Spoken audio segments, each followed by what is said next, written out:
I've been a Toastmasters member since I was 19 years old.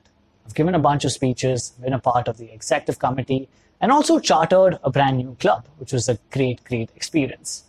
And in all this time, I've had a lot of people come up to me and ask me whether they should join Toastmasters or why should they join it in the first place. And what I told them is what I'm about to tell you. Hey, my name is Radeep and I'm the founder of Frantically Speaking, and I love learning about effective communications, sharing those learnings with you so that you can level up your communications game as well. So we're going to break this down into two parts. First is why you should join the club, and second is a few things that you should be aware of before you become a member. Or even if you already are a member, these are some things that you can keep in mind. Starting off with why you should join Toastmasters. And the first thing is that it helps you practice public speaking on a recurring basis. The reason I became a fan of this place is because I did a bunch of courses and workshops and I read books on public speaking. I realized that if I don't have actual guidance to take me forward, to tell me where I'm going wrong and actually give me a place to regularly practice, I would find it really hard to improve myself. And there are not a lot of places that offer us an entire platform and a receptive audience at an affordable cost that lets you practice speeches on a recurring basis. And it's not just preparing a speech, coming and delivering it. It's also about getting evaluated and practicing things like impromptu speeches, or even participating in slightly higher pressure environments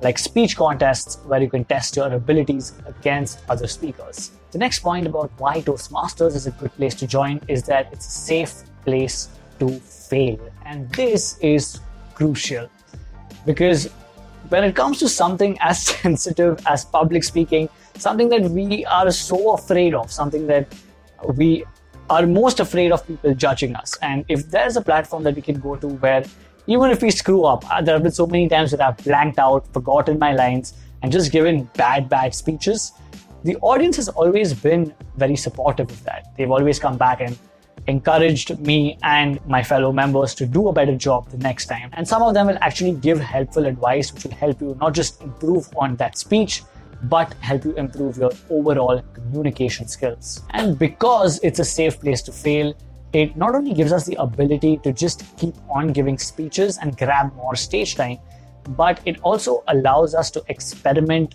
with different speaking styles and different modules. And the last point that I'm going to cover here is that Toastmasters helps us build a network. I've made so many friends and gotten so many business opportunities just because of these clubs. There's such a diverse range of people that attend these meetings that you're bound to meet somebody interesting or somebody who you click with. And as a side note, it also helps us alleviate social anxiety.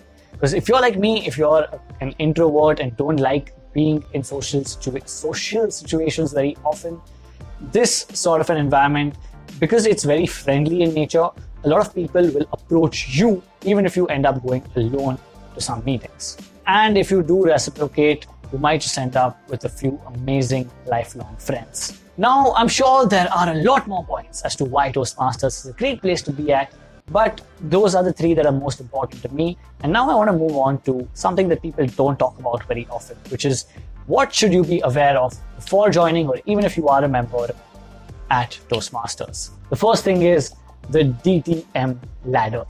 If you don't know this, a DTM refers to a Distinguished Toastmaster. It's basically somebody who's given a certain number of speeches and taken up certain number of responsibilities and roles that they've achieved a status of being a Distinguished Toastmaster. And a lot of these DTMs are some of the best speakers that I've seen. But a lot of them are not great speakers, even though they've given so many speeches and spent so much time in Toastmasters. And that's because they're chasing the status of becoming a DTM as opposed to actually improving as a communicator. Members who just join and keep giving speech after speech without the aim to improve or evaluate themselves don't really go very far when it comes to being an actual effective speaker or communicator. When you see them speak on stage, you wonder why they've been given that status in the first place. And it's only because they've ticked off certain boxes, not because they've actually improved as communicators. And this is a very small percentage of people, but the point that I'm trying to make is that if we join Toastmasters, the aim should not be to become a DTM. If that happens, that's great.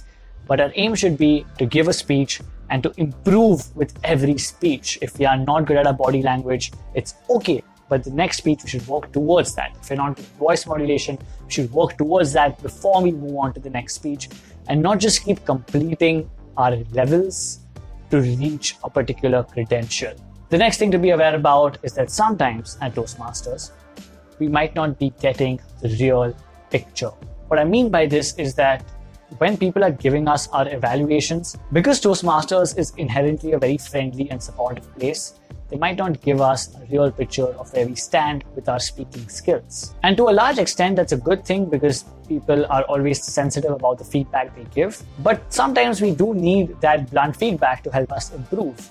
And I think the over-friendliness is part of the reason why some people think they are progressing without really becoming effective communicators. And if you want to overcome this, there's a very simple way to do so, that don't rely strictly on your evaluator's feedback.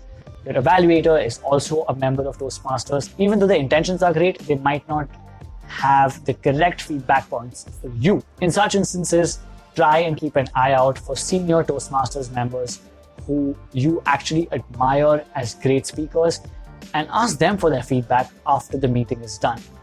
And tell them that it's completely okay if you are blunt with me. I just want you to be brutally honest because my aim is to improve as a communicator. And the last thing to be aware of, which is super important, which I found out unfortunately a little late, is that Toastmasters, the speeches that we give there, might not directly equate to real world speaking. Learning public speaking actually helps us in every area of our life when it comes to conversations, giving interviews, negotiations, presentations at work, pitches, persuasion skills, and so much more. But in all these instances, we don't need to focus so heavily on the technicalities that Toastmasters pay so much importance to. Things like eliminating filler words or being very precise with our speech timings or focusing too much on technicalities like eye contact or stage movement doesn't apply that much in the real world. When in fact, in the real world, while all these things help, and of course they can make a difference, but people just care about listening to an idea that they'll be interested in. And when we can show a disconnect in the listener's or the audience's mind and offer them a solution to fix that, that's when they will give us their attention. And that's what good public speaking and communications is all about. And somewhere we can tend to forget that at Toastmasters because we might be very caught up in the technicalities of public speaking. So should you join Toastmasters or not? Definitely yes, do join it. Just keep these particular points in mind. A disclaimer, these points are based on my experience. It might not be true. Toastmasters is so large and there are so many different clubs and so many different people who are part of this organization. And this is just my experience and none of it is negative per se.